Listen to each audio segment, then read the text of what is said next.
정오 종합뉴스.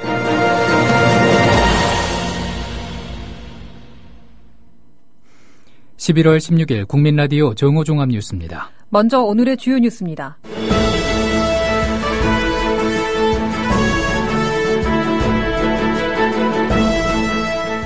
지난 토요일 열린 주최 측 추산 13만 명이 참가한 서울 도심의 민중 총궐기 집회에서 한 농민이 경찰이 쏜 물대포에 맞고 쓰러져 중태에 빠졌습니다.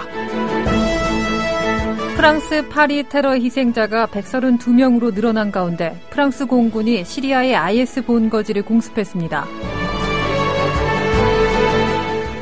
오는 19일부터 취재 편집 인력 3명의 명의만 제출하면 인터넷 신문으로 등록할 수 있는 제도 요건이 강화됩니다. 지난 10일 시행된 2016학년도 대학 수학 능력 시험의 문항과 정답에 대한 이의 신청이 오늘 마감됩니다. 국민라디오 정오 종합뉴스 잠시 후 시작합니다.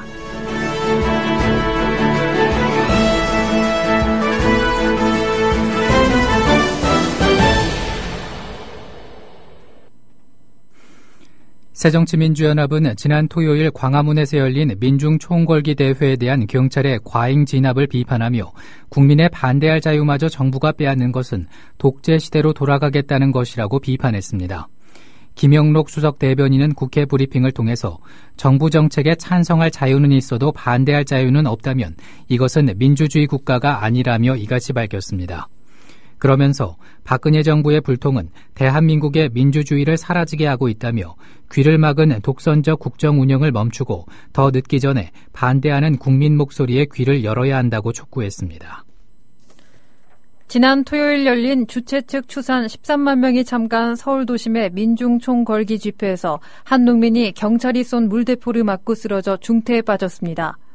민중 총궐기 투쟁본부는 어제 서울대병원에서 기자회견을 열고 백모 씨가 물대포를 맞고 코뼈 골절에 뇌출혈까지와 수술을 받았지만 의식을 회복하지 못했다고 밝혔습니다. 백 씨는 경찰이 쏜 물대포를 얼굴에 맞다가 땅바닥에 쓰러졌고 주변 사람들에게 부축받는 과정에서도 물대포를 맞았습니다. 어제는 백모 씨의 쾌유를 비는 촛불 집회도 열렸습니다. 쌀값이 똥값이 되고 농촌에는 심을 만한 지어볼 만한 농사가 없어. 농민도 정말 이 땅의 국민으로서, 이 나라의 국민으로서 대접받고 살 수 있는 이러한 세상 좀 만들자고, 개같은 세상 뒤집어 보자고 어제 올라왔었어. 무슨 죄가 있단 말입니까? 정말 분하다고, 이대로는 안 되겠다고, 경찰 좀 비켜주라. 이 나라의 최고인 청와대 박근혜한테 가서 농민의 사정을 알리고 이 문제를 해결하겠다라고 백남배 선배는 경찰 앞에서 절규했던 것입니다. 그런데 경찰은 물대포로 바로 가슴에, 목에 칼을 들이대서 지금 사경을 헤매고 있습니다. 시민 여러분, 이것이 국민을 위한 정부입니까? 바꿔야 합니다. 농민들 똘똘 뭉치겠습니다. 용서하지 않겠습니다. 경찰청장 파면하라! 이게 사람이 할 짓입니까? 살인의 인가 아닙니까? 서대문에서 종로까지 그게 뭡니까? 차벽을 쏘아놓고 그렇게 겁이나요? 누가 먼저 불법을 저질렀습니까? 경찰입니까? 아니면 우리 시민입니까? 선량한 농민 살인 진압한 박근혜 대통령은 사과하라! 대통령 사과라고 이렇게 표현하는데 진짜 대통령 사과로서 끝날 문제라고 생각하십니까? 아닙니다. 이 경찰의 폭력은 예견된 일입니다. 단순한 우연한 실수가 아니라 예전부터 이 물대포 시위 군중에게 향하는 그 어떤 지침들을 보면 제대로 지켜진 게 하나도 없습니다. 국민의 생명과 건강, 재산을 보호할 대통령의 책임이 있습니다. 국민을 섬겨야 할 국가가 국민을 적으로 삼고 살인하려는 하는 그 국가는 존립할 근거가 없다고 생각합니다. 폭력 진압 웬 말이냐? 살인 정권 물러가라! 다음 소식입니다. 어제 김현웅 법무부 장관이 지난 토요일 열린 민중총궐기 집회에 대한 긴급 담화 발표를 두고 민주노총이 비판하고 나섰습니다.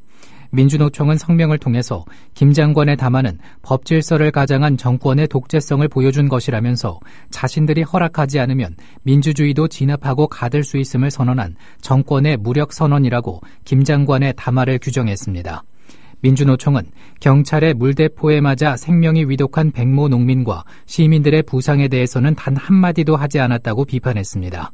그러면서 애초 평화로운 행진을 원천 봉쇄하지 않았다면 모든 것은 벌어지지 않았을 일이라고 주장했습니다. 한편 집회 중 경찰의 물대포를 맞아 쓰러져 중태에 빠진 백 씨와 관련해 서울대학병원에서 열린 긴급 기자회견에서 기자를 사칭한 농림부 직원이 발각돼 물의를 빚기도 했습니다. 다시 번복을 냈어요. 기자 아니다. 이 동네 주민이다. 농림부 공무원입니다. 말씀드리는데 어제 제가 농단체 담당 과장입니다. 어제 애석해가지고 왜 근데 좀 본인 신분을 제대로 안 밝히고 아니 왜 엉뚱한 사칭을 계속 하시냐고. 그러니까 그런 겁니다. 말씀을 하시니까 그렇게 놀래가지고. 저등거리지 말고 왜 놀래요? 뭐 당당하면 왜 놀란 일이 뭐 있어? 죄송하지만 당황해서 그렇습니다. 그러니까 이 장관장을 놀래달라고. 지시받은 건 전혀 없고요. 지시받은 전혀 없고 어제 제가 농민단체 담당 과장으로서 어제 그 현장에 있었고요. 다치셔가지고 가슴이 아파가지고 오늘 병원에서 상태가 어떤지를 보러 전 그 기자회견 들어온 지밖에 없습니다. 뭐라고 하셨습니까? 위독한 상황은 애석하다고 말씀하셨습니다. 일꾼들은. 네, 누가 말씀하셨습니까? 아닙니다. 그 빨리 쾌유를 기원하신다고 말씀드렸습니다. 누가 말씀하셨습니까? 장관님을 이야 위시 언론을 보시고 장관님 이야 우리 간부님께서 빨리 쾌유를 기원한다고 말씀드렸습니다. 다음 소식입니다. 프랑스 파리 테러 희생자가 132명으로 늘어났다고 AFP 통신이 어제 보도했습니다. 현지 보건당국은 이날 중상자 중 3명이 숨지면서 129명이던 희생자 수가 132명으로 늘었다고 밝혔습니다. 현재 부상자 349명 가운데 중상자가 96명에 달해 사망자가 늘어날 우려는 여전히 남아 있습니다. 앞서 13일 밤 파리에서는 콘서트홀과 축구 경기장, 주점 등에서 동시다발적인 테러가 일어났습니다. IS는 테러 후 자신들의 소행이라고 주장했습니다. 프랑스 공군이 시리아의 IS 본거지를 공습했습니다. 프랑스 국방부는 현지 시간 15일 공군이 급진 이슬람 무장 세력 IS의 수도격인 시리아 라카에 대규모 공습을 가했다고 밝혔습니다. 국방부는 IS 사령부와 신병 모집소, 무기 보관소를 첫 목표물로 파괴했다고 전했고 IS 테러리스트를 양성하는 훈련소도 타격했다고 덧붙였습니다. 앞서 프랑스의 올랑드 대통령은 129명이 숨진 파리 연쇄 테러를 저지른 IS에 대해 전쟁 행위였다며 격렬하게 비난했습니다. 현지 시각으로 지난 13일 프랑스 파리에서 수백 명의 사상자를 낸 테러 영향으로 국내 증시도 급락세를 보이고 있습니다. 코스피는 직전 거래일보다 1.4%가량 급락한 1945포인트로 장을 연 뒤 반발 매수세가 유입되며 1950선 부근에서 거래를 이어가고 있습니다. 여행 항공 관련 주가가 급락하고 외국인과 기관 투자자들이 1,300억 원 넘게 팔아치우며 주가를 끌어내리고 있습니다. 코스닥도 1% 가까이 떨어지며 660선 근처에서 장을 이어가고 있습니다. 원달러 환율은 10원 넘게 오른 1,174원을 기록하고 있습니다. 노사정이 비정규직 관련법 쟁점에 대한 합의 도출에 실패했습니다. 노사정위원회는 오늘 제21차 노동시장 구조개선 특위에서 차별시정제도와 기간제 근로, 파견근로 등 비정규직 관련법에 대해 논의했지만 합의안을 도출하지 못했습니다. 기간제 사용기간 연장 문제와 퇴직급여 적용 확대, 그리고 계약갱신 획수 제한과 생명안전 분야 파견 사용 제한 등 비정규직 쟁점에서 노사정 간 입장을 좁히지 못했습니다. 결국 비정규직법이 노사정 합의 없이 국회로 넘어가면서 노동개혁 법안을 둘러싼 여야 대립이 치열해질 것으로 보여 연내 입법 여부 또한 불투명해졌습니다. 산업재해 보상과 4대 보험, 퇴직금 등 근로복지 혜택을 받지 못하는 초단시간 근로자가 급증하고 있습니다. 통계청 자료를 보면 지난달 한 주에 18시간 미만 일하는 초단시간 근로자는 118만 9천 명으로 1년 전보다 8.9% 늘어 취업시간별로 분류한 일자리 가운데 증가폭이 가장 컸습니다. 10년 전과 비교하면 48만 9천 명, 70%가 늘어 역시 증가율 1위입니다. 초단시간 일자리가 급증한 이유는 산업구조 무게중심이 제조업에서 단기 일자리가 많은 서비스업으로 이동한 데다 최근 정부가 공공부문에서 시간제 일자리를 늘렸기 때문입니다. 성추행, 무마 등의 혐의로 1심에서 징역 10개월을 선고받고 만기 출소한 서장원 경기도 포천시장이 업무에 복귀했습니다. 서 시장은 복귀 소감을 묻는 취재진의 질문에 열심히 일하겠다고 답했습니다. 이에 대해 시민단체는 서 시장의 사과 없는 복귀를 비판하고 시청 앞에서도 서 시장의 사퇴를 촉구하는 1인 시위가 시작되는 등 논란이 계속되고 있습니다. 앞서 서 시장은 자신의 집무실에서 50대 여성을 성추행한 뒤 이를 무마하기 위해 금품을 건넨 혐의로 1심에서 당선 무효형을 선고받았고 현재 항소심이 진행 중입니다.